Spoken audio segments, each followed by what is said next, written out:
जब वो ब्राह्मण मित्र के बारात में जब शामिल हुए और ब्राह्मणों ने जब धक्के मार को उसको बाहर कर दिया, तो उस समय जब धक्के मारकर बाहर के तो सड़क के बाहर थे किनारे, उसी समय 3 अछूत जा रहे थे।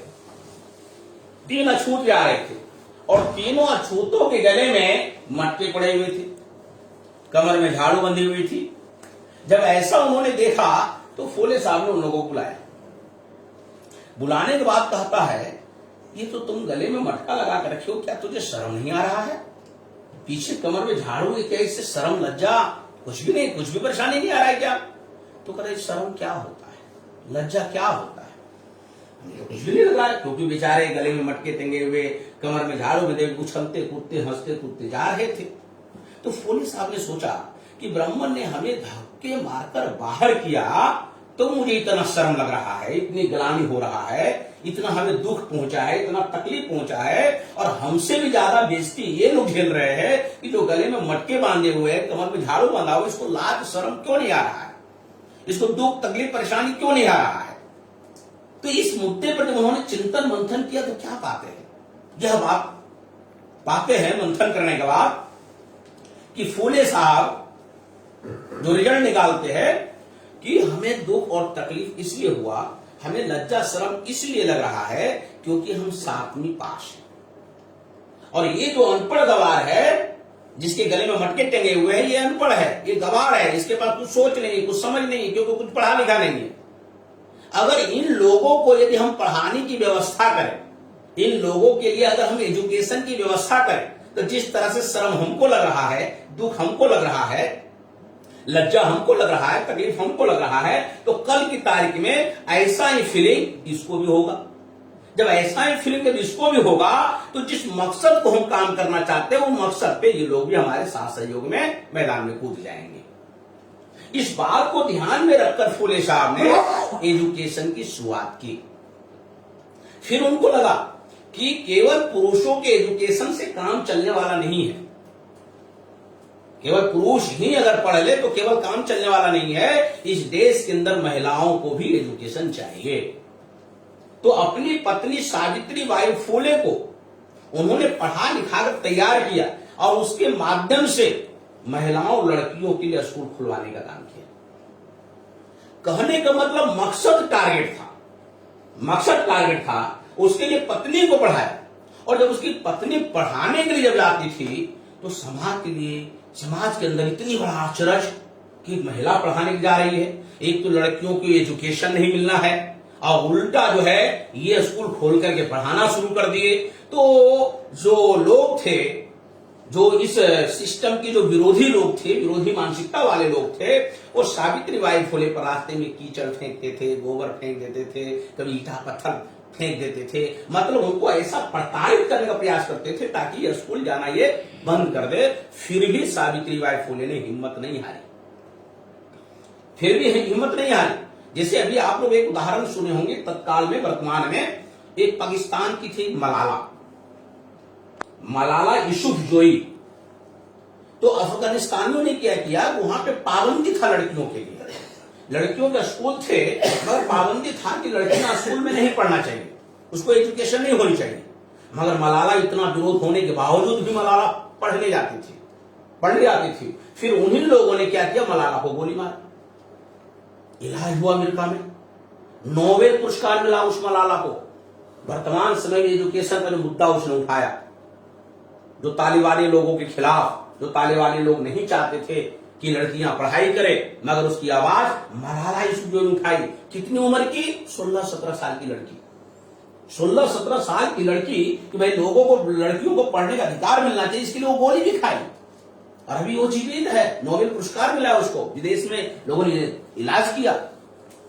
तो कहने का मतलब जब वर्तमान में हाल था तो सावित्री बाई फुले आज लगभग 200 साल पहले तो क्या हाल होगा, 150-200 साल का पहले जब वर्तमान में ऐसे हालात है तो 150-200 साल पहले कैसे हालात पैदा थे। और वैसे हालात में सावित्री बाई फुले ने लोगों को शिक्षित करने का काम किया, लेकिन वो हिम्मत कभी नहीं हारी। इतना ही नहीं, सावित्री बाई फुले और उनके जोतवारा फुले जो काम कर रहे थे तो ब्राह्मणों ने इसके पिताजी को भी धमकी दिया, अपने बेटा बहू को संभाल लो, नहीं तो तुम्हें हम समाज से आउट कर देंगे। तो उसके पिताजी ज्योतिबा फूले से कहते हैं कि बेटा तुम कौन सा काम कर रहे हो, लोग हमें धमकियां दे रहे हैं, लोग परेशान कर रहे हैं, अरे ये सब सिस्टम बंद कर दो, ये सब हमारा काम नहीं है। तो फूले साहब कहते हैं ये काम हम बंद करने वाले नहीं है, ये काम हम बंद करने वाले नहीं है, इस काम को हमने ठाना है तो इसको हम पूरा करने का काम करेंगे। तो उसके पिताजी कहते हैं अगर तुम बंद नहीं करोगे तो घर छोड़ना पड़ेगा। कहा हमें मंजूर है, हम घर छोड़ देंगे। कहा तुझे माँ बाप को छोड़ना होगा, कहा ये भी मुझे मंजूर है, मगर जिस काम को हमने शुरुआत किया है उस काम को हम बंद करने वाले नहीं हैं। अंततः क्या रिजल्ट आया, फूले साहब सावित्रीबाई फूले ने अपने माँ बाप का ये घर छोड़ दिया, अपना घर छोड़ दिया और दूसरी जगह स्कूल चलाना शुरू किया। उसने फातिमा शेख के घर से स्कूल शुरू किया। फातिमा शेख जो है फिर इसके कंधे से कंधे मिलाकर काम की। तो इस तरीके से राष्ट्रपिता ज्योतिबा फूले ने आंदोलन की शुरुआत की। और बाबा साहब अम्बेडकर जो आंदोलन की शुरुआत करते, इसके बैकग्राउंड में राष्ट्रपिता ज्योतिबा फूले है। उसके बैकग्राउंड में अगर बाबा ये ज्योतिबा फूले साहब अगर ये आंदोलन नहीं खड़ा किए होते तो शायद बाबा साहब अम्बेडकर को प्रेरणा नहीं मिलता। और चूंकि बाबा साहब अम्बेडकर ने अपने जीवन में 3 लोगों को गुरु बनाते हैं, 3 लोगों को गुरु बनाते हैं। महामानव गौतम बुद्ध को सामाजिक गुरु, उन्होंने गौतम बुद्ध को सामाजिक गुरु बनाते हैं। कबीर साहब को धार्मिक गुरु, क्योंकि इनके पूरे परिवार कबीरपंथी थे। और राष्ट्रपिता फूले साहब को बाबा साहब अम्बेडकर ने अपना राजनीतिक गुरु बनाया। उसमें राजनीतिक मामला था, लड़ने झगड़ने का, अंग्रेजों से कुछ अधिकार हासिल करने का मामला था। और वो अधिकार हासिल भी किए गए। एजुकेशन के नाम पे फूले साहब ने अधिकार भी हासिल किए। जैसे बंगाल के अंदर भी अधिकार हासिल किए, जो उनको वहां पे हरिचंद गुरुचंद ठाकुर के जो लोग मूवमेंट उनके बच्चे बढ़ा रहे थे आगे, गुरुचंद ठाकुर, तो उस समय भी उन्होंने अधिकार हासिल किया बंगाल में। और अंग्रेजों के साथ साथ बहुत सारे स्कूल वगैरह खोलने के काम किए। तो इस तरीके से इस लड़ाई को, राष्ट्रपिता ज्योतिबा फूले की लड़ाई को बाबा साहब अम्बेडकर ने, चूंकि उन्होंने पूना से शुरुआत किया, और इस लड़ाई को बाबा साहब अम्बेडकर ने राष्ट्रीय स्तर पे लेकर गए, एक राष्ट्रीय स्तर पे लेकर गए। तो कोई भी महापुरुष, जो भी महापुरुष देश में पैदा हुए हैं, वो अपने जिंदगी में 3 काम करते हैं, बहुत ही महत्वपूर्ण काम करते हैं। और 3 काम है। 3 काम क्या है जिसको समझना बहुत जरूरी है। पहला काम है वो आविष्कार करते हैं। पहला काम क्या करते हैं? आविष्कार। आविष्कार का क्या मतलब होता है? नई चीजों को जन्म देना, नई चीजों को पैदा करना, चाहे नई विचारधारा हो या नई कोई वस्तु हो, नई चीज लोगों के बीच में लाना। अब वैज्ञानिक बहुत सारा आविष्कार कर रहे हैं। किसी ने टेलीफोन बना लिया, किसी ने एयर कंडीशन बना लिया, क्या है? आविष्कार है। फ्रिज बनाया, क्या है? आविष्कार है। तो हमारे पुरखों ने, महापुरुषों ने विचारधारा का, विचारों का आविष्कार किया। क्षमता, स्वतंत्रता, बंधुता, न्याय क्या है? एक विचारधारा है। और इसका आविष्कारक कौन है? हमारे पुरखे, हमारे महापुरुष। तो इस तरीके से पहला काम करते हैं आविष्कार करना। आविष्कार करते हैं, नई चीज को जन्म देते हैं। दूसरा काम करते हैं परिष्कार करते हैं। परिष्कार, परिष्कार क्या है? परिष्कार का मतलब यह है, जैसे मान लिया कोई वस्तु है और उस पर जो है धूल धंगड़ ऊपर लग गया, तो वो तो ढक गया। जो मेन चीज है वो तो ढक गया। जब ढक गया तो इसकी साफ सफाई करते हैं। साफ सफाई करके ओरिजिनल चीजों को निकालते हैं। इसको बोलते हैं परिष्कार। इस देश में जो हमारी चीजें हैं, जो चीजें हमारी है, हमारी विचार है, हमारे संस्कृति है, सब कुछ हमारा है, मगर इस देश के अंदर यूरेशियन ब्राह्मणों का जो आक्रमण हुआ, उसने क्या किया? वो अपनी विचारधारा, अपनी सिस्टम, अपनी संस्कृति हमारे ऊपर थोपने का प्रयास किया। थोपने का प्रयास करने के साथ साथ थोप भी दिया। तो जो हमारी जो मूल चीजें थी वो तो ब्राह्मणवाद के चंगुल में फंस गया।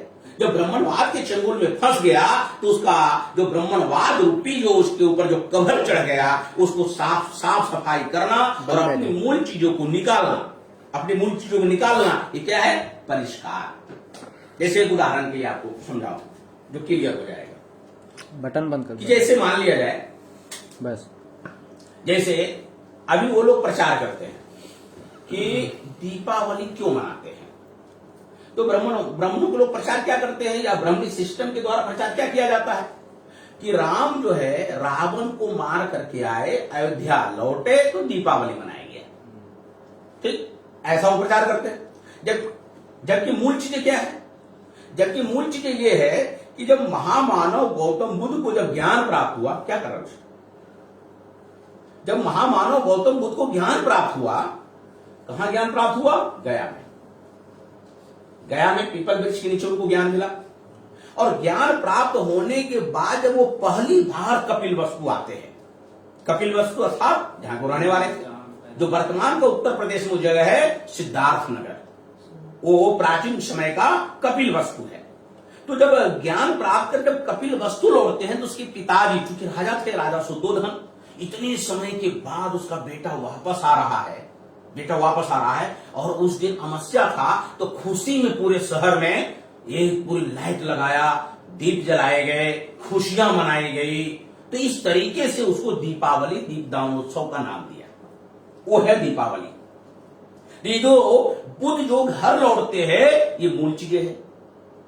मगर इसके ऊपर राम ने रावण को मार के दीपावली मनाई, ऊपर से ढक दिया। अब हम लोगों को क्या करना चाहिए? राम वाला दीपावली मनाना चाहिए, बुद्ध वाला मनाना चाहिए। अगर हम बुद्ध वाला मनाते हैं तो इसका मतलब हम परिष्कार है, जो सही चीजें हम उन चीजें निकाल रहे हैं। आने वाले समय में ऐसा भी होगा। क्या होगा? 6 दिसंबर को बाबा साहब अम्बेडकर का हम लोग परिनिर्वाण दिन मनाते हैं। 6 दिसंबर, ये हमारा मूल्य हो गया। वह परिनिर्वाण दिन मनाते हैं, हमारे लोग मनाते हैं, जो अम्बेडकरवादी देश में है वो लोग मनाते हैं। और 6 दिसंबर को ही आरएसएस वालों ने, बीजेपी वालों ने, बजरंग दल वालों ने क्या किया? 6 दिसंबर के दिन बाबरी मस्जिद को गिराया। तो बाबरी मस्जिद को गिराया, 6 दिसंबर को गिराया। तो 6 दिसंबर को लोग आरएसएस वाले क्या करते हैं? शौर्य दिवस मनाते हैं। हम लोग बाबा साहब अम्बेडकर का परिनिर्वाण दिन मनाते हैं, तो आरएसएस बीजेपी वाले लोग 6 दिसंबर को शौर्य दिवस मनाते हैं। तो हमारी 6 दिसंबर को वो अपना ढकने का प्रयास कर रहा है। आने वाला समय में इस तरह के जो मूवमेंट है, अगर ये मूवमेंट बंद हो जाएगा तो आज से 2 साल, 400 साल, 500 साल के बाद क्या होगा? 6 दिसंबर गायब हो जाएगा, बाबा साहब अम्बेडकर का पुण्यतिथि गायब हो जाएगा। और फिर क्या सामने आ जाएगा? शौर्य दिवस आ जाएगा। आज के दिन बाबरी मस्जिद गिराया गया, ये चीजें आ जाएगी सामने, मूल चीजें गायब हो जाएगा। मगर ये अम्बेडकरवादियों के द्वारा ये जो सारा मूवमेंट चलाया जा रहा है, ये आने वाला समय ये इसी गायब होने वाला नहीं है। मूल चीजों को ही निकालना, लोगों के बीच में रखना, परोसना, प्रस्तुत करना, ये क्या है? परिष्कार करना। तो आविष्कार, परिष्कार, और तीसरा है बहिष्कार। बहिष्कार क्या है? बहिष्कार का मतलब जहां हमारी कुछ भी नहीं है, सारा चीज उसका ही है, सारा चीज उसका ही थोपा हुआ है। जब सारा चीज उसका ही थोपा हुआ है तो हम पूरे दरकिनार करना है, पूरे हम उस सिस्टम को हम आउट करना चाहते हैं, सारा हम गायब करना चाहते हैं, जिसमें हमारा लेस मात्र एक बिंदु भी नहीं है, एक शब्द भी नहीं है। तो उसको हमें ढोने की कोई जरूरत नहीं है, उसका बहिष्कार करना चाहिए। तो इस तरीके से हमारे पुरखों ने, महापुरुषों ने आविष्कार किया, परिष्कार किया और बहिष्कार किया। अगर इन 3 काम किए और हम लोग उनके अनुयायी है, तो हम इन तीनों कामों पर हम लोग को अमल करने का प्रयास करना चाहिए। तो साथ ही इसी मोमेंट को जो बाबा साहब अम्बेडकर जो आगे बढ़ाने का काम करते हैं, वो भी एक लॉजिकली तौर पे आगे बढ़ाने का काम करते हैं, एक तार्किक तौर पे आगे बढ़ाने का काम करते हैं। मकसद उनका क्या होता है? मकसद उनका ये होता है कि हमारे समाज के अंदर जन जागृति चेतना आनी चाहिए।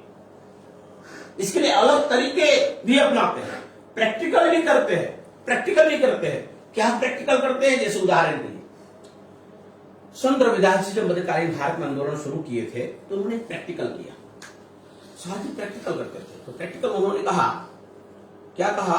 मन चंगा तो कठौती में गंगा। संत रविदास जी कहते हैं मन चंगा तो कठौती में गंगा। तो मन चंगा तो कठौती में गंगा, इसका क्या मतलब है? हमारे जो अछूत समाज के जो लोग हैं, वो अछूत समाज के लोग माघ की पूर्णिमा में या अलग अलग जो पूर्णिमा आते हैं हर महीने का, उन पूर्णिमा में लोग गंगा स्नान करने को जाते हैं, गंगा स्नान करने जाते थे। तो ये ब्राह्मण ठाकुर लोग रास्ते में उसकी पिटाई किया करते थे, गंगा स्नान करने देते नहीं थे। जब उसकी पिटाई होती थी वो मार खाते खाते आते थे। तो ये कहते थे, संत बिदारी कहा करते थे, अपने लोगों को बचाने के लिए, मार खाने से बचाने के लिए, कि यदि ये लोग गंगा स्नान करने जाते हैं, गंगा स्नान करने भी नहीं मिलता और मार खाकर वापस लौटता है, अगर गंगा स्नान करने को मिल जाता और मार खा लेता तो थोड़ी बात तो बनता, चलो गंगा स्नान तो किया, मार खाया, अब मार भी खा रहा है, गंगा स्नान करने भी नहीं मिल रहा है, तो क्या किया उसने? कहा मन चंगा तो कठौती में गंगा, अपने लोगों को बचाने के लिए।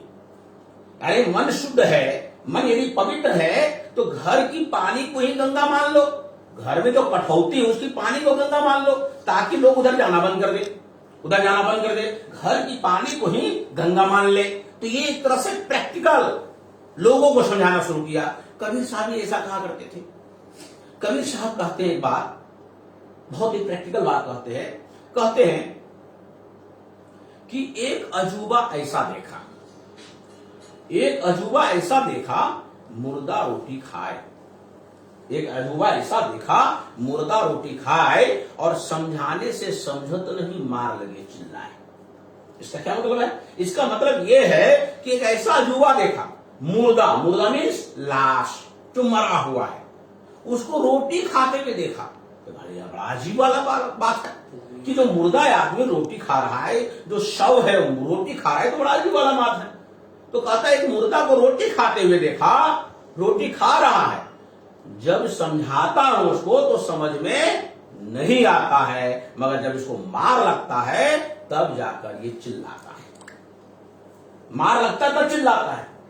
ऐसा उस समय था और वही चीज आज भी है, आज भी है। आज भी हम लोग पढ़े लिखे इंटेलेक्चुअल पढ़े लिखे लोगों को जब हम लोग समझाते हैं, समझाने के बाद वो क्या कहता है, अरे आप जो बोल रहे हो ऐसा होने वाला नहीं है, मैंने उसको समझ में नहीं आता, खा रहा है, बढ़िया बढ़िया चीज खा रहा है, सब कुछ खा रहा है और उसको समझाते तो समझ में नहीं आता है, लेकिन जब उसको मार लगता है, जब उसको प्रैक्टिकल जब उसके साथ होता है, जब उसका रिजर्वेशन खत्म होता है, रिजर्वेशन में प्रमोशन खत्म होता है, प्राइवेटकरण होता है, उसके ऊपर अत्याचार होते हैं, ऑफिशियल अत्याचार होते हैं, तो जब ये सब प्रैक्टिकल जब डंडा लगता है तब वो लोग सोचता है हाँ आप लोग सही कह रहे थे, क्योंकि मार लगा तो समझ में आता है, समझाने से समझ में नहीं आ रहा था। इसका मतलब जो कबीर साहब जो बात कहा करते थे वो बात आज भी लागू है, प्रैक्टिकल था, ये प्रैक्टिकल मोमेंट था। तो कबीर साहब का एक और प्रैक्टिकल एक उदाहरण था, बड़ा अजीब उदाहरण है। कबीर साहब एक बात कहा करते थे, कहते थे कि पत्थर पूजे हरि मिले तो मैं पूजू पहाड़, मतलब पत्थर को पूजने से यदि भगवान मिलता है तो चलो पहाड़ की पूजा करेंगे, वहां बड़ा बड़ा भगवान मिलेगा, बड़ा भगवान मिलेगा।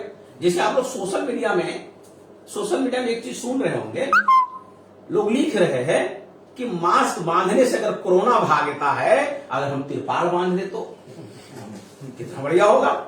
जब मास्क, तो कबीर साहब के लाइन पर है कि कबीर साहब कहते हैं कि पत्थर को पूजने से यदि भगवान मिलता है तो हम पहाड़ की पूजा करेंगे, वहां बड़ा भगवान मिलेगा। तो मास्क बांधने से कोरोना भाग जाता है, हम तिरपाल बांध ले तो कोरोना फटकेगा ही, दूर से ही फटकेगा। तो कहने का मतलब यह है कि जब पत्थर को पूजने से ही अगर भगवान मिलता है तो पहाड़ की पूजा करेंगे तो बड़ा भगवान मिलेगा। फिर वो क्या करते हैं कि अगर पत्थर ही पूजना है तो जो घर की महिलाएं जो जाता होता है, जो चक्की होता है और अनाज पीसने का काम करती है, अरे जब पत्थर ही पूजना है तो यही वाला पत्थर की पूजा करो ना, ताकि इस पत्थर की पूजा करने से कम ये अनाज पीस करके पूरे परिवार को खिलाता तो है। मगर पीपल के पेड़ के नीचे, नीम के पेड़ के नीचे, बरगद के पेड़ के नीचे जो पत्थर रख देते हैं, तो वो पत्थर का क्या काम आता है? घर की जो पत्थर है पीसने वाली, वो तो काम आते हैं। इसलिए अगर पत्थर नहीं पूजना है तो इसको कब पूजा करो? तो ऐसा जब लोगों को समझाया करते थे तो लोग पूछा करते थे एक बात, लोग पूछते थे एक बात, कहते थे कबीर साहब से कि आप ऐसा बोलते हो तो बताओ आपका गुरु कौन है? क्योंकि ब्राह्मण ऐसा प्रचार कर रखा था कि बिना गुरु का ज्ञान कहां, बिना गुरु का ज्ञान कहां, बिना गुरु का ज्ञान होता ही नहीं है। तो कबीर साहब ने सोचा चलो लोगों को समझाने और बताने के लिए चलो हम भी किसी को गुरु बना लेते हैं। उसने एक को गुरु बना लिया, कहा तू मेरा गुरु बन जा। तो अगला सोचा अरे हमको गुरु बना रहा है तो हमको चेला बनाने में दिक्कत क्या है। उसने गुरु बन गया। वो जब गुरु बन गया तो बेचारा एक कबीर जो उसके पास गया, तो ठाकुरबाड़ी मतलब जहां कई मंदिर होते हैं, भोला शंकर का, पत्थरों का मंदिर था ठाकुरबाड़ी में गुरु उसके रहते थे।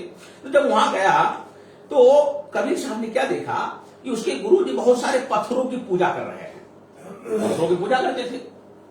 तो कबीर ने उनसे पूछा गुरु जी, तो ये मन में सोचा कि हम लोगों को बताते हैं पत्थर मत पूजो, और हमारा गुरु ही पत्थर पूज रहा है, तो लोग क्या कहेंगे, अरे चेला कैसा गुरु कैसा, कंट्राडिक्शन मामला खड़ा होगा। गुरु पत्थर पूजता है और चेला पत्थर पूजने का विरोध करता है, तो गुरु चेला कैसा कैसा है, समाज में मामला सही नहीं जाएगा, सही संदेश नहीं जाएगा। तो उन्होंने गुरु को सोचा समाज को समझाएंगे बाद में, पहले गुरु को समझाना पड़ेगा, पहले गुरु को ही दुरुस्त करना पड़ेगा। तो उसने गुरु जी से कहा गुरु जी आप इन पत्थरों को पूछते हो, इससे आपको क्या मिलेगा, इससे आपको क्या मिलने वाला है। तो गुरु जी क्या कहते, अरे कबीर तू बेवकूफ है क्या, अरे पत्थर नहीं है पत्थर, ये है ठाकुर जी है, ये हमारी बेड़ा पार करेंगे, ये भगवान है, ये हमारी बेड़ा पार करेंगे। तो कबीर साहब का अच्छा बेड़ा पार करेंगे। तो गुरु जी ऐसा है कि जो ठाकुर जी है ये कई दिनों से स्नान नहीं किए हैं, तो आप यदि आज्ञा हो तो आप आज्ञा दे दो तो मैं सब ठाकुर जी को गंगा स्नान करवा के ले आता हूं। तो गुरु जी में बहुत खुश, अरे चला तो बहुत बढ़िया मिला है, अरे सब ठाकुर जी को गंगा स्नान तो करवाएंगे। उसने तुरंत आदेश दिया, अपनी चादर निकाला, बिछाया और सारे पत्थरों को चादर में पोटली बांधा, कंधे पे ले गए गंगा स्नान करवाने। और गंगा में वहां जाकर क्या किया, पोटली खोल के सारा पत्थर एक करके फेंक दिया, सब गंगा में सारा फेंक दिया। फेंक करके वहीं बैठ गए, दिन भर बैठा रह गया, सुबह से शाम हो गई। अब जो है वो परेशान, गुरुजी परेशान, अरे अभी तक कबीर जो है ठाकुर जी को स्नान करवा के नहीं लाए, जब तक ठाकुर जी को भोग न लगाऊं, जब तक ना लगाऊं तब तक मैं कैसे खाना खा सकता हूं, कैसे पानी पी सकता हूं। बेचारा दिन भर भूखे प्यासे परेशान गुरु जी। तो सोचा जब बर्दाश्त नहीं हुआ तो सोचा खुदे चल के देखते वो कैसे स्नान करवा रहा है, किस तरीके से उसको नहला रहा है। तो गए तो कबीर साहब गंगा किनारे मंदिर बैठे हुए आराम से। गुरु ने कहा कबीर ठाकुर जी को स्नान नहीं करवाए क्या। तो कबीर साहब कहते हैं गुरु जी ऐसा लग रहा है ठाकुर जी जो कई दिनों से स्नान नहीं किए थे, काफी गंदे मैले कुचेले हो गए थे, सबको हमने गंगा में डाल दिया है, सब एक दूसरे को रगड़ रगड़ के नहा रहे हैं, और जैसे ही निकलेंगे हम लेते आएंगे। जैसे ही गंगा से निकलेंगे हम लेते आएंगे, इसी के इंतजार में मैं बैठा हूं, सुबह से शाम हो गई, इंतजार कर रहा हूं, ये जैसे ही ठाकुर जी निकलेंगे हम लेते चले आएंगे, आप परेशान ना होइए, आप जाइए। अब गुरु जी कहता उसकी अकल ठिकाने आई, कहता अरे कबीर तू सही में बेवकूफ है, अरे ठाकुर जी नहीं है, ये पत्थर है पत्थर। अब थोड़ी अकल आई, पहले क्या कहता पत्थर नहीं है ठाकुर जी है, अब क्या करे, ये ठाकुर जी पत्थर है पत्थर, ये गंगा से कैसे निकलेंगे, गंगा से कैसे निकलेंगे। तो कबीर साहब कहते हैं गुरु जी जब ये खुद गंगा पार ही नहीं कर सकते तो ये तेरा बेड़ा कैसे पार करेंगे, ये तो बताओ।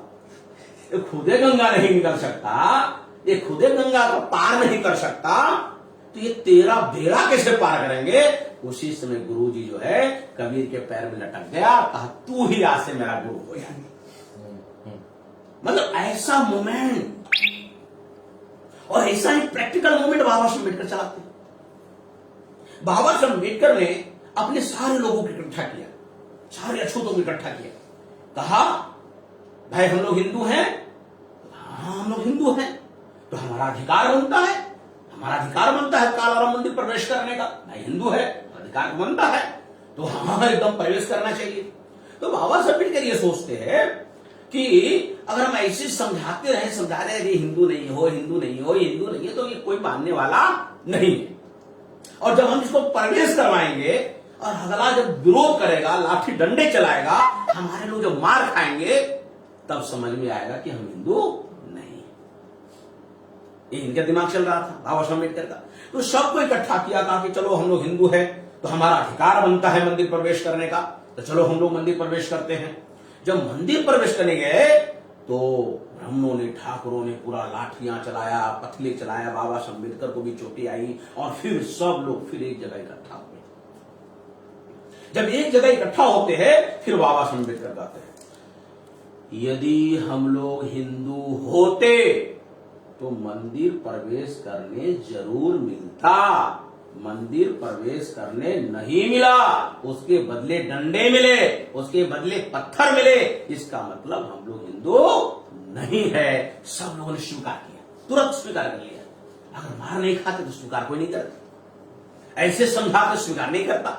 प्रैक्टिकल जब देखा, प्रैक्टिकल मोमेंट खड़ा किया, प्रैक्टिकल मोमेंट में लाठी खा लिए, डंडे खा लिए, तुरंत लोगों ने स्वीकार कर लिया, हाँ सही कहते हैं, हम लोग हिंदू नहीं है। क्योंकि हिंदू होते तो जरूर घुसने के लिए मिलता, घुसने नहीं मिला मंदिर, इसका हम लोग हिंदू नहीं है। ऐसे ही प्रैक्टिकल मोमेंट बाबा साहब अम्बेडकर चलाए। तो जब बाबा साहब अम्बेडकर ने उन संतों के आंदोलन को, सारे उनके पीछे जितने सारे मोमेंट थे, जो भी हमारे पुरखों द्वारा किया, सारा मोमेंट को उसने क्या किया, डॉक्यूमेंटेशन किया, मैंने उसको इकट्ठा किया।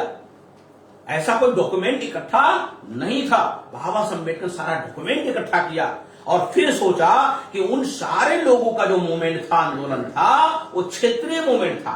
कोई महाराष्ट्र वाले महाराष्ट्र में चला रहे थे, तो बिहार वाले बिहार में चला रहे थे, बंगाल वाले बंगाल में चला रहे थे, पंजाब वाले पंजाब में चला रहे थे, तो छत्तीसगढ़ वाले छत्तीसगढ़ में चला रहे थे, साउथ इंडिया का अलग चल रहा था। सबका मूवमेंट सेपरेट था और उन सारे संतों महापुरुषों का आंदोलन का एक दूसरे के साथ कोई संपर्क, कोई तालमेल नहीं था। इसी वजह से वो जो मूवमेंट था वो एक क्षेत्रीय मूवमेंट था। उस क्षेत्रीय मूवमेंट को बाबा साहब अम्बेडकर ने क्या किया, एक राष्ट्रीय मूवमेंट में तब्दील कर दिया। वो क्षेत्रीय मूवमेंट को एक दूसरे से कनेक्ट किया, क्योंकि बाबा साहब अम्बेडकर जो मूवमेंट शुरू करते हैं उस मूवमेंट को क्षेत्रीय नहीं रखते, उस मूवमेंट को राष्ट्रीय स्तर पर खड़ा कर देते हैं। अब राष्ट्रीय स्तर पर बाबा साहब अम्बेडकर इस मूवमेंट को खड़ा कर दिया और खड़ा करने के लिए उसने पूरे देश को 5 सेंटर बनाए, 5 सेंटर बनाकर आंदोलन को खड़ा किया। एक सेंटर बनाया जालंधर को, जो पंजाब में है। दूसरा सेंटर बनाया आगरा, जो यहां है उत्तर प्रदेश में। तीसरा सेंटर बनाया नागपुर, जो महाराष्ट्र में है। चौथा सेंटर बनाया हावड़ा, जो बंगाल में है। और 5वां सेंटर बनाया हैदराबाद, साउथ इंडिया। ये 5 सेंटर बनाकर बाबा साहब अम्बेडकर ने इस मूवमेंट को, इस आंदोलन को एक राष्ट्रीय स्तर के मूवमेंट में तब्दील कर दिया, एक राष्ट्रव्यापी मूवमेंट में तब्दील कर दिया। और उस राष्ट्रव्यापी मूवमेंट का में जो तब्दील किया, उसके पीछे भी एक बैकग्राउंड है, उसके पीछे भी एक बैकग्राउंड है कि बाबा साहब अम्बेडकर ने आखिर क्यों राष्ट्रव्यापी मूवमेंट में तब्दील किया। उसके पीछे जो बैकग्राउंड है, एक पहला बैकग्राउंड तो ये है कि एक क्षेत्रीय आंदोलन था, और क्षेत्रीय आंदोलन ना चलाकर राष्ट्रीय आंदोलन में तब्दील होनी चाहिए। और दूसरा मामला क्या था कि बाबा साहब अम्बेडकर ने अंग्रेजों से लड़ झगड़ करके 17 अगस्त 1932 को 4 कम्युनल अवार्ड प्राप्त करते हैं। जैसे आज की तारीख में लोग कहते हैं ना कि बाबा साहब अम्बेडकर के दलितों के नेता, दलितों के नेता। बाबा साहब अम्बेडकर को केवल बांधने का प्रयास किया गया कम्युनिस्ट द्वारा, ये दलित दलित दलित दलितों के नेता, दलित ऐसा। बाबा साहब अम्बेडकर ने सब लोगों का अधिकार बहाल करने का प्रयास किया। जो एडल्ट फ्रेंचाइज, एडल्ट मतलब वयस्क मताधिकार, ये वयस्क मताधिकार के लिए बाबा साहब अम्बेडकर ने लंदन में संघर्ष किया, गोलमेज सम्मेलन में संघर्ष किया। और वयस्क मताधिकार ऐसा मताधिकार है जैसे आज की तारीख में जिसका उम्र 18 साल हो गया उसको वोट देने का अधिकार है। वो चाहे वो किसी भी जाति का हो, किसी भी धर्म का हो, ये अधिकार को सबको मिला। क्योंकि गांधी जी और उसकी कंपनी के लोग डिमांड कर रहे थे कि वोट देने का अधिकार उन्हीं लोगों को होना चाहिए। कौन से लोगों का? वोट देने का अधिकार उनको होना चाहिए जो पढ़ा लिखा है और जो इनकम टैक्स पे करते हैं। बाबा साहब अम्बेडकर भी वही थे। गांधी जी ने इसी डिमांड रखी कि वोट देने का अधिकार उन्हीं का होना चाहिए जो इनकम टैक्स पे करते हैं और पढ़ा लिखा है। तो बाबा साहब अम्बेडकर ने सोचा कि भाई ये पढ़ा लिखा समाज तो इन्हीं लोगों के पास, इनकम टैक्स भी यही लोग पे करते हैं क्योंकि इनकम इसके पास है तो इनकम टैक्स देते हैं। हमारे समाज के पास तो कुछ है ही, एक तो अनपढ़ गवार है, पढ़ा लिखा नहीं है, और दूसरा संपत्ति में नहीं जो इनकम टैक्स पे करेंगे। मगर एक चीज हमारे लोगों के पास है, एक चीज है, क्या है? ये पैदा होता है, पैदा तो लेता है, हमारे लोग पैदा लेते हैं और इसकी कुछ भी नहीं बढ़ती, न एजुकेशन बढ़ता है, न संपत्ति बढ़ता है, कुछ भी नहीं बढ़ता, केवल क्या बढ़ता है? उम्र बढ़ता है, उम्र बढ़ता है, उम्र बढ़ता है। इसलिए एडल्ट फ्रेंचाइज वयस्क मताधिकार किस आधार पर होनी चाहिए? उम्र के आधार पर होनी चाहिए। तब ये जो एडल्ट फ्रेंचाइज आया, ये 18 साल को वोट देने का अधिकार होना चाहिए। और ये क्या है? ये सभी पे लागू है। तो बाबा साहब अम्बेडकर ने तो लड़ाई संघर्ष सभी लोगों के लिए किया। तो जो 17 अगस्त 1932 को जो कम्युनल अवार्ड प्राप्त करते हैं, उस कम्युनल अवार्ड के खिलाफ हमारे लोगों को अधिकार वो नहीं मिलनी चाहिए, इसके लिए गांधी जी आमरण अनशन करते हैं, आमरण अनशन करते हैं। और उस आमरण अनशन में क्या होता है? इतना प्रेशराइज किया जाता है बाबा साहब अम्बेडकर के ऊपर, इतना ज्यादा प्रेशराइज किया जाता है कि बाबा साहब अम्बेडकर खून का घूंट पीकर 24 सितंबर 1932 को समझौता करते, उस समझौते को कहा गया पूना पैक्ट। और उस समझौते में 4 अधिकारों में से जो महत्वपूर्ण अधिकार जो दूसरे नंबर का था, सेपरेट इलेक्टेड, अलग निर्वाचन क्षेत्र, ये जो अधिकार था, ये गांधी जी ने खा गया। तो 24 सितंबर 1932 को पूना पैक्ट हुआ और 25 सितंबर 1932 को बाबा साहब अम्बेडकर स्पीच देते हैं।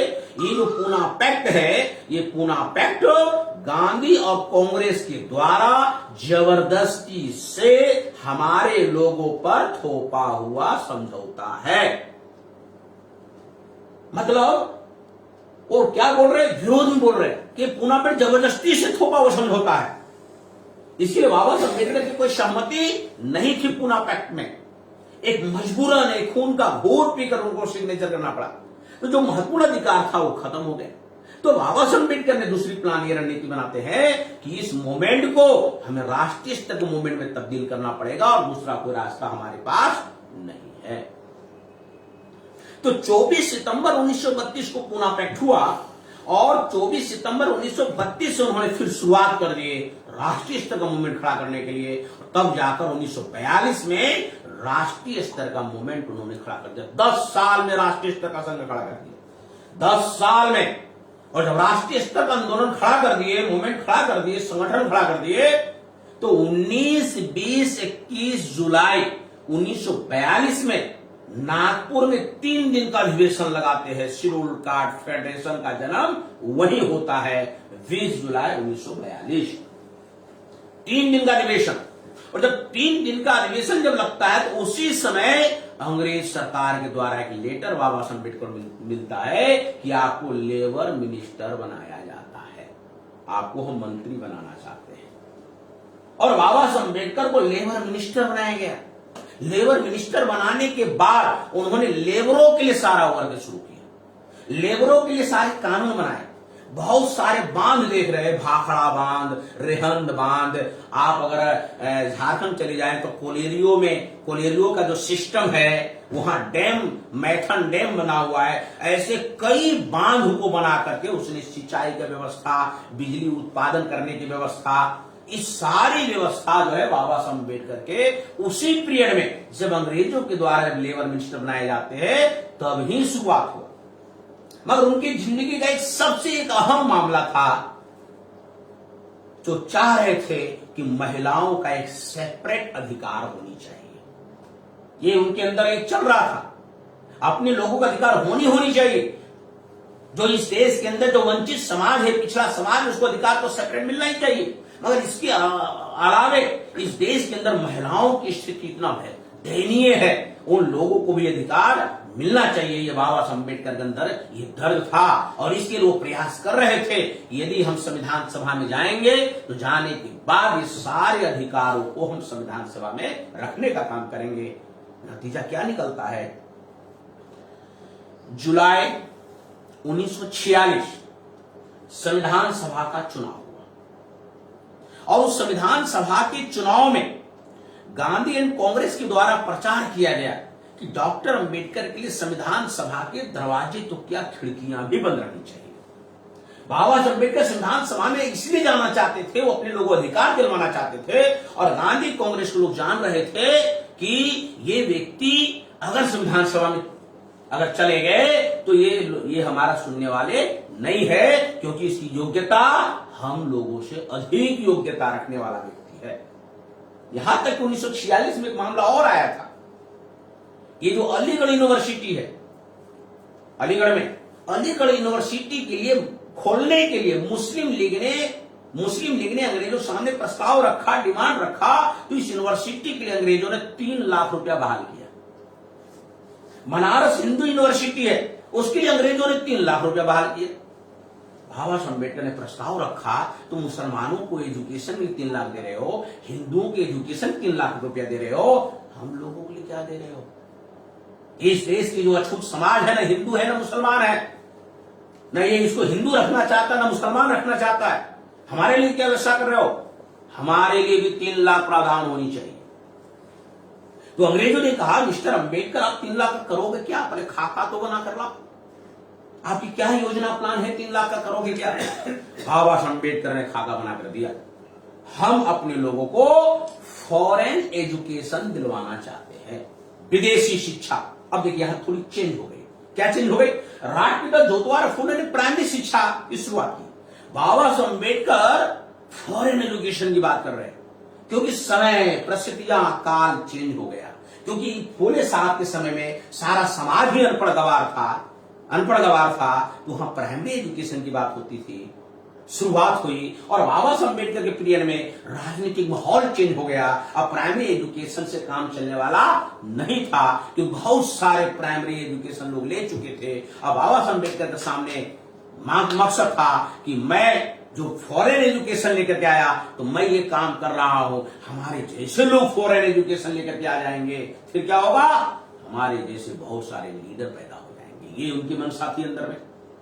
तो उन्होंने प्रस्ताव रखा कि हम अपने लोगों को फॉरेन एजुकेशन दिलवाना चाहते हैं।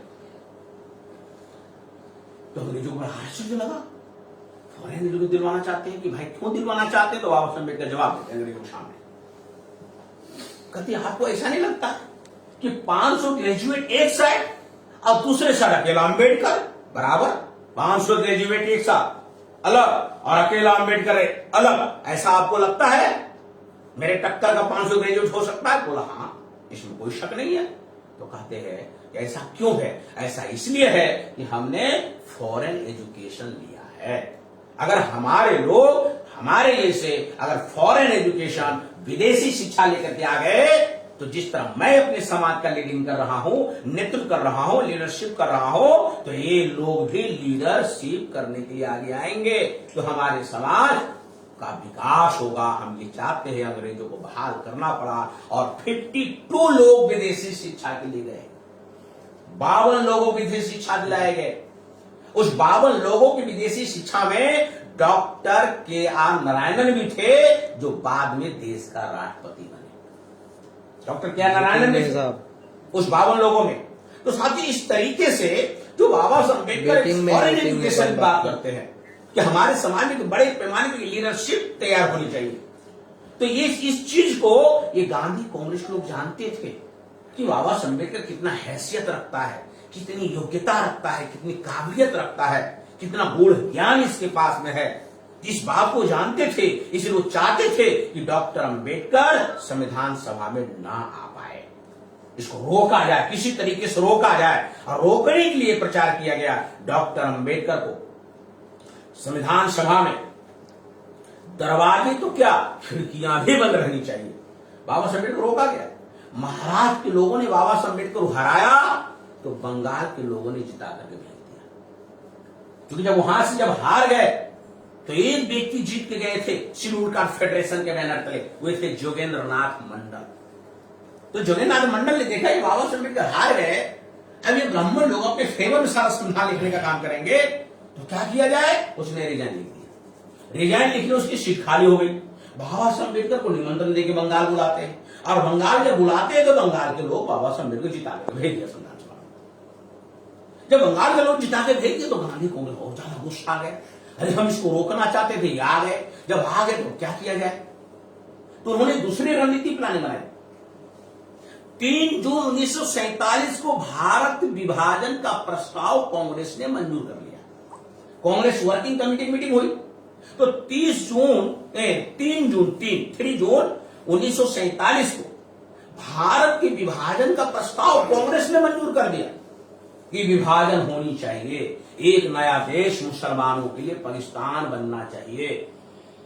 उसके बाद से क्या हुआ, बंगाल के अंदर ब्राह्मणों के द्वारा, उस ब्राह्मणों ने हिंदू महासभा का, जैसे श्यामा प्रसाद मुखर्जी हिंदू महासभा का, कम्युनिस्ट पार्टी के लोग ज्योतिनाथ बसु, रतन लाल, ये सारे लोग और कांग्रेस के लोग, इन तीनों ने मिल करके बंगाल के अंदर एक अभियान चलाया। क्या अभियान चलाया?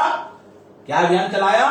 बंगाल का भी विभाजन होना चाहिए, यानी बंगाल का भी एक टुकड़ा काट के पाकिस्तान के हिस्सों को देना चाहिए, मुसलमानों को बंगाल से अलग करना चाहिए। भारत विभाजन को मंजूरी हो गई, तो बंगाल का भी टुकड़ा होनी चाहिए और मुसलमानों को अलग कर देना चाहिए, बंगाल के मुसलमानों को। ऐसा वहां के ब्राह्मणों ने क्यों ऐसा रणनीतिक प्लान बनाया, क्यों ऐसा योजना बनाया? ऐसा योजना बनाने के पीछे ये मकसद था कि बंगाल के लोग जो बाबा साहब अम्बेडकर को जिताने का काम किया, उसमें मुस्लिम लीग का भी रोल था, क्योंकि जोगेंद्रनाथ मंडल मुस्लिम लीग के साथ सहयोग से आए हुए थे। तो बाबा साहब अम्बेडकर जीत के आए तो उसका एक बहुत बड़ा एक रोल था। तो सोचा कि अगर बंगाल का विभाजन नहीं होगा तो क्या होगा, यहां की अछूत और मुसलमान दोनों मजबूत रहेंगे, एक ताकतवर रहेंगे, तो फिर क्या होगा, बंगाल के अंदर मुसलमानों की और अछूतों की ही सत्ता बंगाल में रहेगा। और यदि बंगाल का यदि हम विभाजन करवा देते हैं तो लड़ने भिड़ने वाला जो मुसलमान है बंगाल का, वो क्या होगा, वो पाकिस्तान के खाते में चला जाएगा, पाकिस्तान की तरफ चला जाएगा। तो जो इधर अछूत बचेंगे तो हम इसको गुलाम बनाने लायक हो जाएंगे। माने ताकत का एक बंटवारा, ताकत को डिवाइड कर देना। एक तो ये मामला था, तब यहां ब्राह्मणों के शासन रहेगा, एक ये मामला था। दूसरा मामला यह था कि यदि बंगाल का विभाजन यदि हम करते हैं तो बाबा साहब अम्बेडकर जहां से जीत करके आए हैं, जब यहां का टुकड़ा हम करेंगे तो वो एरिया क्षेत्र पाकिस्तान के खाते में रख देंगे। जब पाकिस्तान के खाते में चला जाएगा तो बाबा साहब अम्बेडकर संविधान सभा के मेंबर रहेंगे, मगर कहां के रहेंगे, पाकिस्तान, क्योंकि वो एरिया चला गया पाकिस्तान। इसके लिए हिंदू महासभा ने, कांग्रेस ने, कम्युनिस्टों ने, इन लोगों ने 76 सम्मेलन किया बंगाल के अंदर, लोगों को मोटिवेशन करने के लिए कि विभाजन होनी चाहिए, विभाजन होनी चाहिए बंगाल का। 76 सम्मेलन किया और 76 सम्मेलन का फिर रिजल्ट बाद में क्या आया, जब विभाजन हुआ, उस विभाजन में जहां से बाबा साहब अम्बेडकर जीत के गए थे वो एरिया खुलना, जशोर, फरीदपुर, बोरीशाल, ये चारों के चारों जिले पाकिस्तान के खाते में डाल दिया और वो चला गया किधर, पूर्वी पाकिस्तान। बंगाल का टुकड़ा हुआ हो गया पूर्वी पाकिस्तान, पंजाब का टुकड़ा हो गया पश्चिमी पाकिस्तान। तो ये एक पाकिस्तान नाम का देश बना और वो मगर दो टुकड़े में बना, एक बंगाल का टुकड़ा, एक पंजाब का टुकड़ा। तो ये दो टुकड़ों में एक पाकिस्तान नाम का देश बनता है। और ये दोनों टुकड़ों की आपस की दूरी, अगर दूरी देखा जाए, बंगाल के पास में बांग्लादेश, वही बांग्लादेश पहले का क्या है, पूर्वी पाकिस्तान है। वर्तमान का जो पाकिस्तान देख रहे पंजाब से काट के बनाया गया, तो ये वर्तमान का पाकिस्तान और ये बांग्लादेश जो वर्तमान का है, दोनों की दूरी देखा जाए तो 4000 से 5000 किलोमीटर है। अब एक देश बन रहा है, दो टुकड़े में बन रहा है, तो आप समझ जाइए, दो टुकड़ों में देश बन रहा है तो दोनों टुकड़े मिला के एक देश चलेगा कैसे, क्योंकि दूरी ही 4000 से 5000 किलोमीटर है। जब एक स्टेट जो है, एक स्टेट नॉर्थ और साउथ सही से नहीं चल पाता, एक स्टेट के अंदर जैसे उत्तर प्रदेश है, पहाड़ी इलाका क्षेत्र उत्तराखंड इतना पास है, तब लोगों ने डिमांड किया हमारा राज्य अलग कर दो, नहीं चला रहा है, लखनऊ से हमें सुविधा नहीं मिल पा रही है। बिहार की राजधानी पटना हुआ करता है और पटना से झारखंड अलग हुआ। कहा कि झारखंड वाले सोचते थे ये बिहार वाले जो उत्तर बिहार वाले लोग हैं सारे, वो हमारा सारा हिस्सा खा जाता, हमारा अलग राज्य दे दो। जब इतनी दूरी में संभल नहीं रहा है, जब 4-5 हजार किलोमीटर दूर है, तो एक देश कैसे संभलेगा। कितनी सारी षड्यंत्र किया गया। उस षड्यंत्र का मेन वजह यह था कि बाबा साहब अम्बेडकर का एरिया पाकिस्तान में चला जाए और जो टुकड़ा इधर बचेगा उस टुकड़ा पर ब्राह्मणों का शासन आ जाए। यही हुआ बाद में 47 के बाद से बंगाल पर किसका शासन आया? कांग्रेस का शासन, फिर कम्युनिस्टों का शासन। 36 साल कम्युनिस्टों ने शासन किया। अब ममता बनर्जी 10 साल शासन किया। मतलब ब्राह्मणों के शासन रहा, कोई तीसरी पार्टी चौथी पार्टी नहीं आ पाई। कांग्रेस, कम्युनिस्ट, ममता बनर्जी, बस। अभी चौथी आएगी तो भी बीजेपी आने की संभावना है, मतलब ब्राह्मणों का ही आएगा। तो कहने का मतलब जो है कि यदि बंगाल का विभाजन नहीं होता तो मुस्लिम और अछूत लोग ही मिलकर वहां सरकार चलाते।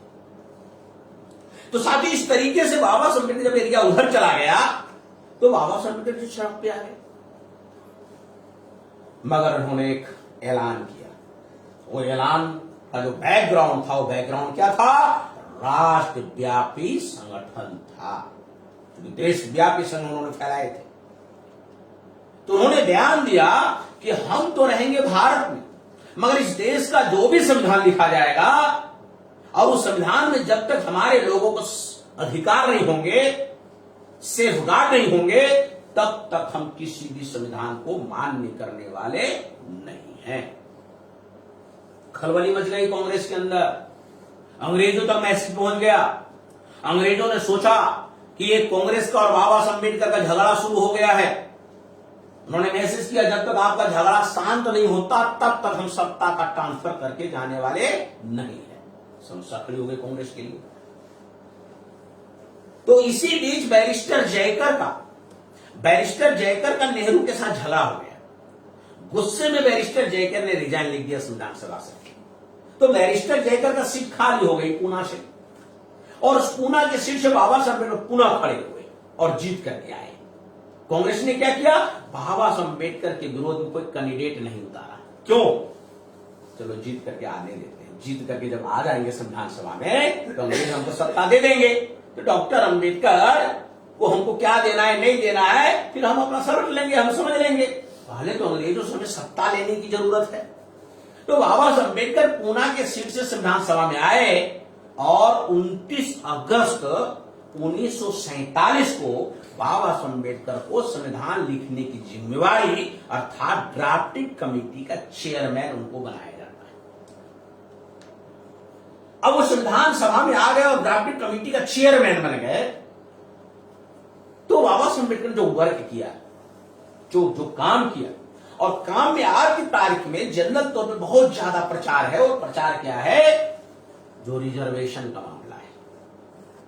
आज आरएसएस वाले, बीजेपी वाले प्रचार करते हैं, ये विरोधी लोग प्रचार करते हैं। उस विरोधियों की बातें सुनकर टेलीविजन के माध्यम से, अखबारों के माध्यम से हमारे लोग भी प्रचार करते हैं। क्या प्रचार करते हैं? ये जो रिजर्वेशन है ये बैसाखी है, कब तक लोगे रिजर्वेशन, ऐसा प्रचार करते हैं। दूसरा प्रचार क्या किया जाता है? अरे रिजर्वेशन तो 10 साल के लिए था, 10 साल के लिए था, 70 साल से लोग रिजर्वेशन ले रहे हैं, कब तक लेंगे, ऐसा प्रचार करते हैं। मतलब लोगों को एक तरह से कंफ्यूज में डालते, कंफ्यूजन पैदा किया जा रहा है समाज के अंदर। तो मगर संवैधानिक रिजर्वेशन जो है, जो समझना बहुत जरूरी है साथियों, ये जो रिजर्वेशन है, रिजर्वेशन ये वास्तव में है रिप्रेजेंटेशन, प्रचारित है रिजर्वेशन, हकीकत में वास्तविकता में है रिप्रेजेंटेशन अर्थात प्रतिनिधित्व। ये प्रतिनिधित्व है, रिजर्वेशन नहीं है, ये रिप्रेजेंटेशन है, प्रतिनिधित्व का मामला है। तो जो रिप्रेजेंटेशन है ये 4 प्रकार का है, 4 प्रकार रिप्रेजेंटेशन है। जो रिजर्वेशन है 4 प्रकार का है। क्या है? एजुकेशन का रिजर्वेशन है, शिक्षा का रिजर्वेशन, जैसे निःशुल्क पढ़ाई करने का मामला है, फ्री में सब कुछ मिलता है, ठीक है ना। तो ये एजुकेशन है, एजुकेशन का, शिक्षा का रिजर्वेशन पाला है। दूसरा है नौकरी का रिजर्वेशन है, नौकरी का। तीसरा है रिजर्वेशन इन प्रमोशन है, कि जो नौकरियों में जो लोग चले गए, बहुत ऐसे पोस्ट होते हैं, पोस्ट ऐसे पद होते हैं सरकार के पास जहां पर डायरेक्ट बहाली भर्ती नहीं होता है। जैसे चीफ इंजीनियर किसी को बनाना है तो डायरेक्ट बहाली नहीं होता है, एक्सीएल बनाना है डायरेक्ट बहाली नहीं होता, और बैंक सचिव बनाना है वो डायरेक्ट बहाली नहीं होता, तो क्या होता है, नीचे वाले को ही प्रमोट किया जाता है, प्रमोशन दिया जाता है। तो कहा जो प्रमोशन दिया जाता है उस प्रमोशन में भी रिजर्वेशन होनी चाहिए। ये भी क्या है, फंडामेंटल राइट है, मौलिक अधिकार है। रिजर्वेशन हो गया एजुकेशन का, नौकरी का रिजर्वेशन और रिजर्वेशन इन प्रमोशन, और चौथा है पॉलिटिकल रिजर्वेशन, राजनीतिक रिजर्वेशन। ये जो नौकरी का रिजर्वेशन, एजुकेशन का रिजर्वेशन, रिजर्वेशन इन प्रमोशन, ये जो 3 प्रकार का रिजर्वेशन है, ये संविधान के अंदर मौलिक अधिकार है, फंडामेंटल राइट है। और फंडामेंटल राइट जो है आर्टिकल 14 से लेकर आर्टिकल 35 तक है। Fundamental right, fundamental right means मौलिक अधिकार, इस देश के नागरिकों के मूल अधिकार। आर्टिकल 14 से आर्टिकल 35 तक है, मगर आर्टिकल 14 के पहले आर्टिकल 13 में एक महत्वपूर्ण बात लिखी हुई है। आर्टिकल 13 का दूसरा पॉइंट में एक महत्वपूर्ण बात लिखी हुई है। क्या लिखा हुआ है? लिखा हुआ है कि नागरिकों के मौलिक अधिकार के खिलाफ, नागरिकों के मौलिक अधिकार के खिलाफ कोई भी सरकार, चाहे केंद्र की सरकार हो या राज्य की सरकार हो, वो कानून पारित नहीं कर सकता। नागरिकों के फंडामेंटल राइट, मौलिक अधिकार के खिलाफ कोई भी सरकार कानून पारित नहीं कर सकता। और अधिकार कब से है? आर्टिकल 14 से। मगर उसकी सुरक्षा आर्टिकल 13 में, पहले सुरक्षा दिया गया फिर अधिकार दिया गया। पहले सुरक्षा है फिर अधिकार है। तो 35 तक फंडामेंटल राइट है। और ये जो पॉलिटिकल रिजर्वेशन है, राजनीतिक रिजर्वेशन है, राजनीतिक रिजर्वेशन का मतलब ये जो रिजर्व सीटें है, रिजर्व सीट, जैसे भी पंचायत चुनाव है, पंचायत चुनाव में भी रिजर्व सीटें दिया हुआ है। महिलाओं के लिए भी अलग रिजर्व सीट है, तो शेड्यूल कास्ट का रिजर्व सीट है, ओबीसी का रिजर्व सीट है पंचायत चुनाव में। मगर एमपी एमएलए का जो सीट होता है विधानसभा का, पार्लियामेंट का, वह एससी एसटी का रिजर्व सीट है। तो इस तरीके से जो रिजर्व सीट है, इस रिजर्व सीटों पर क्या है मामला, ये राजनीतिक रिजर्वेशन 10 साल के लिए रखा गया था। क्योंकि बाबा साहब अम्बेडकर जानते थे कि राजनीतिक रिजर्वेशन से दलाल चमचे भड़वे पैदा होंगे। ये बाबा साहब अम्बेडकर को पता था। इसलिए पूना पैक्ट के विरोध में वो भाषण भी करते हैं 25 तारीख को, 25 सितंबर को। उन्होंने हमने पहले बताया कि 25 सितंबर को बाबा साहब अम्बेडकर कहते हैं ये जो पूना पैक्ट है ये जबरदस्ती से हमारे लोगों पर थोपा हुआ, गांधी और कांग्रेस के द्वारा थोपा हुआ समझौता है। इसका मतलब पूना पैक्ट के खिलाफ थे। उनको पता था ये पूना पैक्ट जो हुआ है, जो समझौता हुआ है, इससे हमारे समाज में दलाल चमचे भड़वे पैदा होंगे। और गांधी जी ने कहा इसको हम 10 साल रखते हैं। बाबा साहब अम्बेडकर कहते हैं चलो ठीक है, अगर 10 साल रखते हैं तो 10 साल के बाद इसकी समीक्षा होनी चाहिए कि इसका क्या प्रभाव पड़ा समाज पर, इसका क्या रिजल्ट आ रहा है, इसको बढ़ाना चाहिए या खत्म कर देना चाहिए। 10 साल के बाद समीक्षा के बाद करेंगे।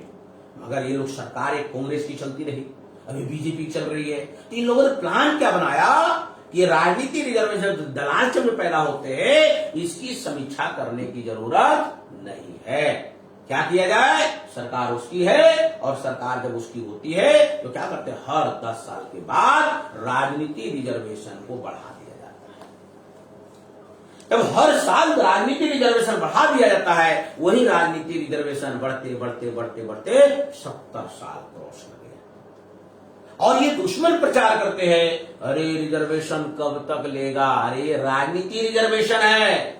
जो सरकारें, जो लोग प्रचार करवा रहे हैं वो खुद बढ़ा रहे हैं।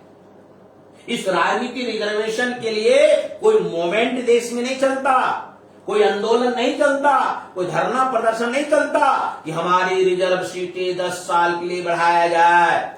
ऐसा कोई धरना प्रदर्शन आंदोलन नहीं चलता।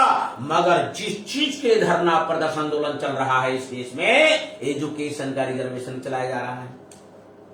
फी इतनी महंगी कर दी गई, हमारे विद्यार्थी परेशान है आज की तारीख में।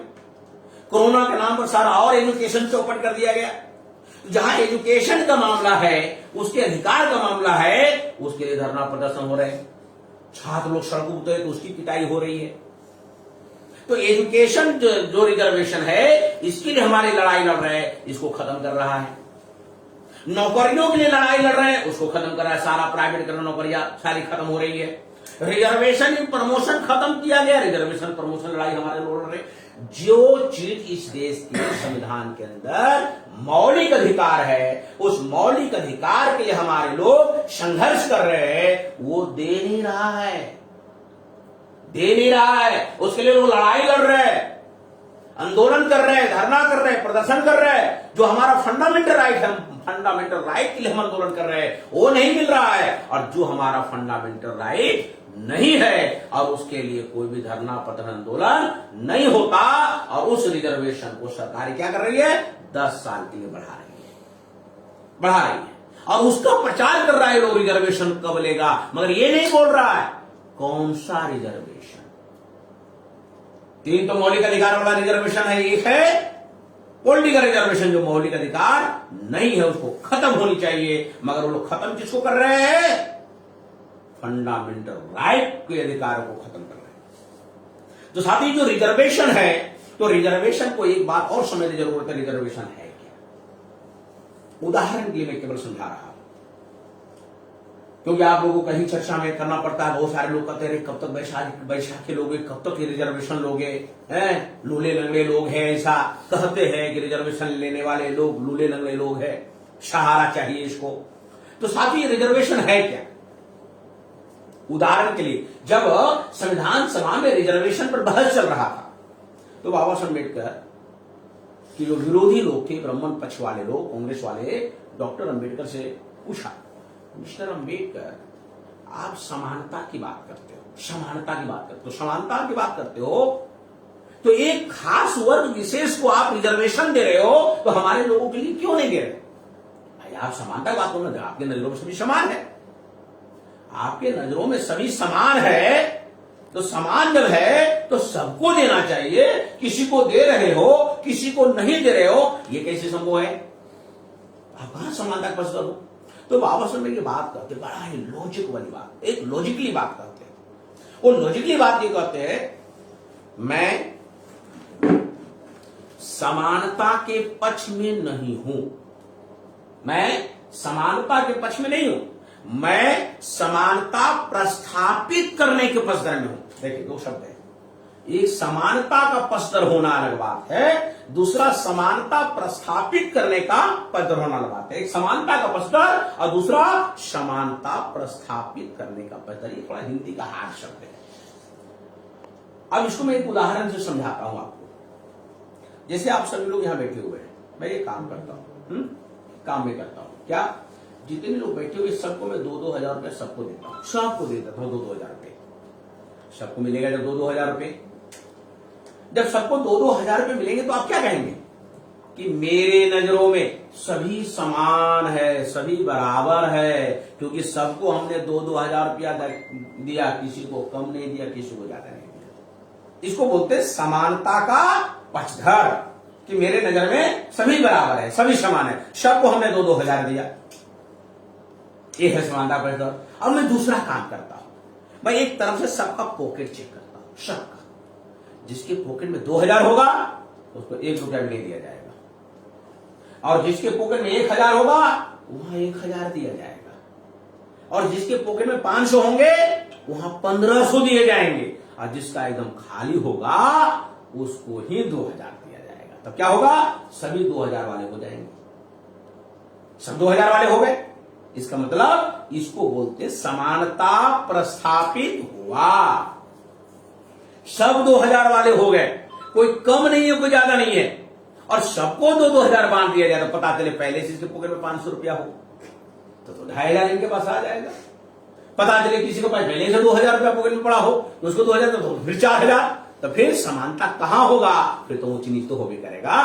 इसका मतलब जो हजारों साल से मालामाल है उसको नहीं दिया जाएगा, जो हजारों साल से कंगाल है उसको दिया जाएगा, तब ना बराबरता होगा, तब बराबरता होगा।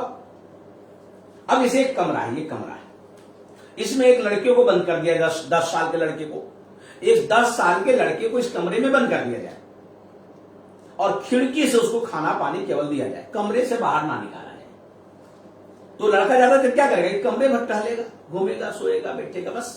और एक उसी की उम्र का लड़का को बाहर रखा जाए, बाहर खेलेगा, कूदेगा, कबड्डी खेलेगा, क्रिकेट खेलेगा, कुछ भी खेलता रहेगा, उछल कूद करता रहेगा।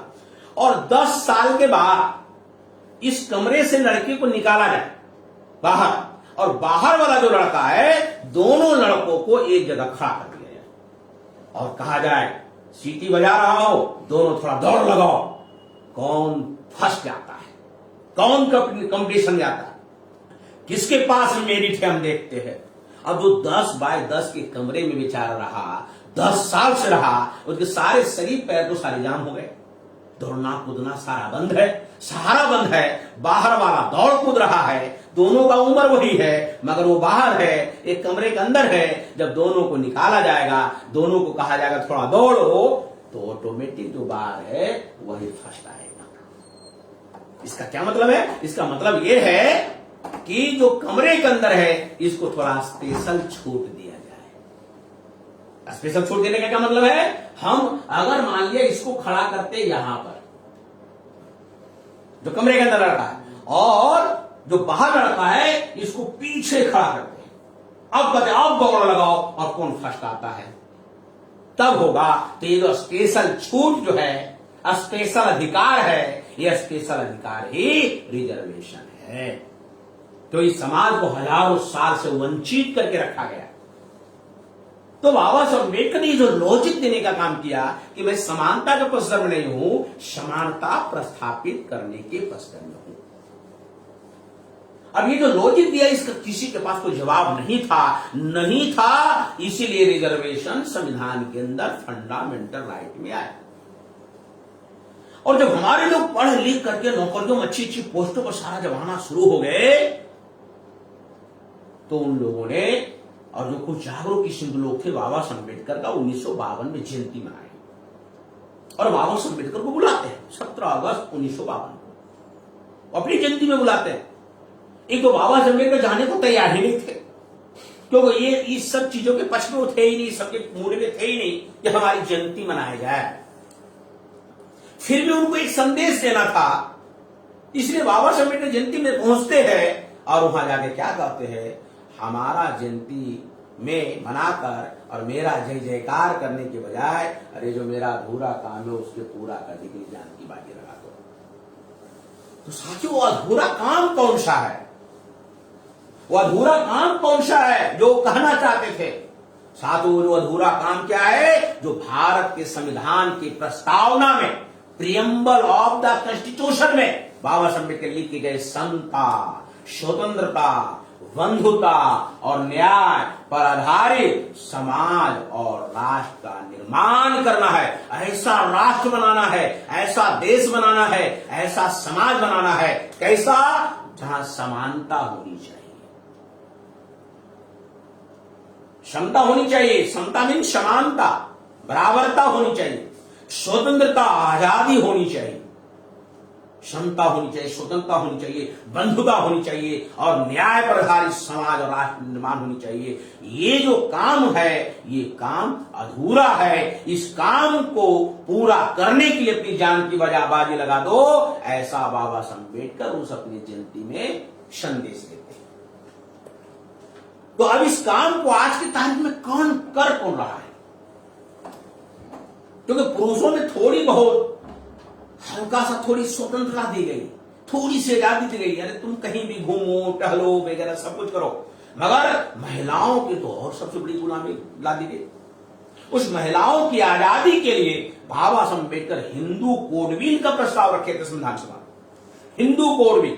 अब हिंदू कोड बिल है महिलाओं के लिए सेपरेट अधिकार, कहीं भी डिपार्टमेंट में सर्विस होता है, महिलाएं जाती है, सर्विस करती है, या प्राइवेट हो जो भी हो, तो क्या होता है, पुरुषों को ज्यादा वेतन देते, महिलाओं को कम वेतन देते।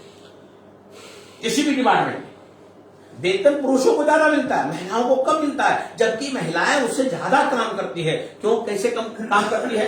क्योंकि अपनी ड्यूटी में लगी रहती है, और जो जेंट्स होता है कभी उठ करके थोड़ा दुकान में चाय पीने चला गया, कभी पान खाने चला गया, कहीं बाहर में गप उड़ा रहे हैं, मगर महिलाएं तो ऑफिस से बाहर निकलती नहीं।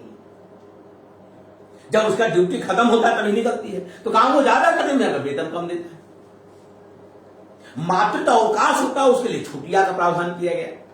महिलाओं को पुरुषों के सामने बराबरता खड़ी की गई। बाप और मां की जो सारी संपत्ति है, उस संपत्ति में उसकी बेटी को बराबर का हिस्सा दिया गया। ये सारा हिंदू कोड बिल के अंदर है। पहले कोई भी पुरुष जो है, कोई भी पुरुष कितनी भी स्त्रियां रख सकता था, शादी कर सकता था।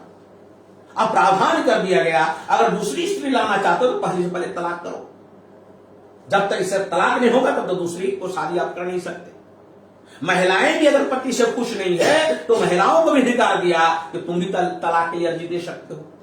ये सारा जो बराबरता है, ये बराबरता जो अधिकार है, ये हिंदू कोड बिल के द्वारा ये दिया हुआ अधिकार दिया हुआ है। और जो आज की तारीख में भले लड़कियां अपने माँ बाप से अधिकार नहीं मांगती, अलग बात है, मगर संविधान के द्वारा, हिंदू कोड बिल के द्वारा सारा अधिकार आज की तारीख में मिला हुआ है। ये सब लोगों के लिए अधिकार की बहाली हुई। तो जो बाबा साहब अम्बेडकर जो चाहते थे, जो उनके अधूरे काम थे, जो अधूरे सपने थे, वो आज की तारीख में सवाल खड़ा होता है, कौन पूरा कर रहा है। क्योंकि बाबा साहब अम्बेडकर जीवन के अंतिम समय में बात कहते हैं, एक बहुत ही महत्वपूर्ण बात कहते हैं। क्योंकि जो व्यक्ति ईमानदार होता है, जो ईमानदार होता है, अपनी कमियां, अपनी खामियां, अपनी गलतियां समाज के बीच में रखता है। क्यों रखता है? ये हमारी कमियां रही है, ये हमारी खामियां रही है, और आप लोग इस कमियां खामियां को दूर करो, इस काम को आप आगे बढ़ाओ। तो बाबा साहब क्या करते जीवन के अंतिम समय में कहते, एक व्यक्ति को जिंदगी में जितना काम करना चाहिए था, उससे कई गुना ज्यादा काम हमने आप लोगों के लिए किया हो। कई गुना ज्यादा काम, एक व्यक्ति को जितना काम करना चाहिए उससे कई गुना ज्यादा काम हमने आप लोगों को किया हो, मगर हमने अपनी जिंदगी में एक काम नहीं कर पाया। एक काम नहीं कर पाया। कौन सा? मैं अपना उत्तराधिकारी पैदा नहीं कर पाया, जो इस मिशन को, इस कारवा को कोई आगे लेकर के जाएगा। अभी तक कोई उत्तराधिकारी पैदा नहीं कर पाया। क्यों? क्योंकि हमें दूर दूर तक कोई नजर नहीं आ रहा है कि जो इस मिशन को आगे लेकर जाए। कोई नजर नहीं आ रहा है। केवल क्या नजर आ रहा है? मेरे आगे पीछे चारों तरफ कलरकों की भीड़ लग गई है, जो केवल अपना ही पेट पालने में मस्त, केवल अपने ही पेट पालने में गुजारा करने में मस्त हो गए। मगर इस आंदोलन को जो मैं यहां तक लेकर के आया हूं, इसको कोई बढ़ा करके आगे ले जाने वाला कोई दिखाई नहीं दे रहा है। अर्थात हमने अपना उत्तराधिकारी पैदा नहीं कर पाया। ये कमियां बाबा साहब अम्बेडकर अंतिम समय में उन्होंने रखा, लोगों के बीच में रखा, और उस कमियां को आज की तारीख में कहा जाए, बाम से उस कमियां को आज की तारीख में पूरा कर दिया। उस कमियां को बाम से आज की तारीख में पूरा कर दिया। क्योंकि वामसे भी आज की तारीख में उत्तराधिकारी है, जो बाबा साहब अम्बेडकर के अधूरे कामों को समाज में लेकर के जाने का काम कर रहे हैं। और वामसे का जो नेतृत्व है वर्तमान में, वावर मेश्राम साहब के नेतृत्व में, ये बाबा साहब अम्बेडकर जो मूवमेंट है, उनकी जो अधूरे काम है, वो अधूरे काम आज पूरे देश भर के अंदर एक विचारधारा को फैलाया जा रहा है, और इस देश के अंदर एक राष्ट्रव्यापी मूवमेंट खड़ा करने की तैयारी चल रहा है। तो आज की तारीख में, आज के अवसर में, राष्ट्रपिता फुले साहब और भारत रत्न बाबा साहब अम्बेडकर की जयंती के अवसर पे हम लोगों को प्रण लेने की जरूरत है। हम लोगों की शपथ लेने की जरूरत है कि हम लोगों को अपने जीवन का एक मकसद तय करना होगा, अपना एक लक्ष्य निर्धारित करना होगा। और वो लक्ष्य क्या है? जो आज हम वामसे द्वारा जिस लक्ष्य के लिए काम हो रहा है, उसी लक्ष्य को अपना लक्ष्य बनाना होगा। अगर उस लक्ष्य के लिए अपनी जिंदगी कुर्बान करते हैं, बलिदान करते हैं, क्यों? क्योंकि अभी वही एक सही रास्ता है, और सही रास्ते पर चलकर विफल हो जाना कई गुना बेहतर है गलत रास्तों पर चलकर सफल हो जाने से। अगर कोई गलत रास्ते पर चलकर सफल हो गया, उससे कई गुना बेहतर है हम सही रास्तों पर चलकर विफल हो जाएं। और जिस रास्तों पर महामानव गौतम बुद्ध ने चला, जिन रास्तों पर हमारे सूफी और संतों ने चला, जिस रास्ते पर हमारे फूले साहब साहू जी महाराज, शहाजी राय गायकवाड़ महाराज, पेरिया रामास्वामी नायकर, नारायण गुरु, चंद्रगौर जी महाराज, अन्ना बाबू साठे, ऐसे बहुत सारे महापुरुष जो उस रास्ते पर चला। तो हम लोगों का लक्ष्य उसी रास्ते पर चलना है। उसी रास्ते पर चल करके इस आंदोलन मूवमेंट को आगे हम बढ़ाते हैं तो हम अनुयायी कहे जाएंगे। तो आज के जयंती का मकसद जो संगठन के द्वारा हर जगह पूरे देश भर के अंदर 1,01,000 पॉइंट पे जयंती मनाने का जो कार्यक्रम रखा गया है, उस कार्यक्रम का जो सबसे बड़ा मकसद यही है कि लोग जयंतियां मनाते हैं, वो जयंतियां मना करके तमाशा करते हैं। तमाशा क्या करते हैं? वो जयंतियों के नाम पर पैसे इकट्ठे करते हैं, धूम धड़ाका करते हैं, जुलूसे निकालने का काम करते हैं, डीजे उजे लगाने का काम करते हैं, शराब भी पीते हैं, नाचते भी गाते भी है। जैसे लोगों को देखते हैं वैसे हमारे लोग करते हैं, मगर महापुरुषों का जो सही संदेश, सही विचारधारा है, वो लोगों तक नहीं पहुंचता। उसको नाचने गाने में मजा आता है, फिर वो सोचता है जल्दी फिर 14 अप्रैल आ जाए, फिर नाचने गाने का मौका मिल जाए। ऐसा समाज कर रहा है। इसलिए इमाम साहब ने सोचा कि अब हम लोगों को ऐसा करने की जरूरत नहीं है। जो हमारे पुरखों का जो सही संदेश है, जो सही विचार है, वो लोगों तक जाना चाहिए। अगर लोगों तक जाएगा तो ये जो धूम धड़ाका वाला जो लोग कर रहे हैं, ये सारे काम ठप हो जाएंगे और एक सही काम समाज में आगे जाएगा। तो इस देश के अंदर मूल निवासियों के लिए एक बहुत बड़ा आंदोलन सफल होगा और जो पुरखों का जो अधूरा काम है, वो अधूरा काम भी इस देश के अंदर राष्ट्रव्यापी जन आंदोलन खड़ा करने से पूरा होगा। साथियों, इसके लिए आप लोग ऐसा करेंगे, एक लक्ष्य निर्धारित करके इस काम को आगे बढ़ाने का काम करेंगे। ऐसा शपथ और प्रण हम सभी लोग लेते हैं और हम अपनी बातें यहीं पर समाप्त करते हैं। आपने सुना, आप सभी लोग धन्यवाद, आभार। सभी को जय भीम, जय फूले, जय संविधान और जय निवासी।